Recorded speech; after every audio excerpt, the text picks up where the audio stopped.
বিসমিল্লাহির রহমানির রহিম। আসসালামু আলাইকুম। জনতার রান্নাঘর থেকে সবাইকে জানাচ্ছি শুভেচ্ছা। আশা করি সবাই ভালো আছেন। আজকে যে রেসিপিটি করব সেটা হচ্ছে বিকালের একটা নাস্তা চা দিয়ে খাওয়ার জন্য।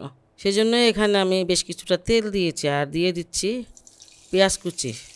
এখানে ছোট ছোট একদম ছোট ছোট 4টা পেঁয়াজ আছে, ইয়া করলে 2টা হবে মিডিয়াম সাইজের।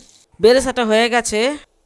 এখানে আমি 1 কাপ ময়দা নিয়েছি, 1 চামচ দিয়ে দিচ্ছি চিনি, স্বাদ মতো লবণটা দিয়ে দিলাম, আর ওই যে তেলটা সেটা দিয়ে দিচ্ছি এখানে 1 টেবিল চামচ ভরে।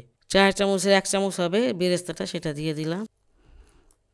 প্রায় 5 মিনিটের মতন মথে নিলাম ডোটাকে। ছোট বড় এটা আপনার নিজের ইচ্ছা, আপনারা হয়তো বড় করে বানাতে পারেন বা ছোট করে বানাতে পারেন। আমি 4টা বানিয়ে নেব। রুটিটা খুব পাতলা করে আমি বেলে নিয়েছি, যে হাত দেখা যাচ্ছে এতটা পাতলা হবে। আর এই তেলটা সেই তেলটায় যেটা আমি পেঁয়াজ ভেজেছিলাম। হালকা হাতে এগুলোকে সব একসাথে জড়ো করে নিচ্ছি, আর একটুখানি পেঁচিয়ে নেবেন এইভাবে। এই যে দুই দিক থেকে কিন্তু মুড়িয়ে নিয়ে আসবেন। হ্যাঁ, এই যে আর যে তেলটা আমি পেঁয়াজ বেরেস্তা করেছি সেই তেলটাই এখানে, অতটুকু তেল।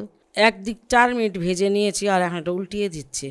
একদম কম আঁচে মানে ভেজে নেবেন, বেশি আঁচ দিবেন না, তাহলে হবে কি বাহিরে এদিকে কালার এসে পড়বে আর ভিতরটা সিদ্ধ হবে ঠিকই, কিন্তু মচমচে হবে না।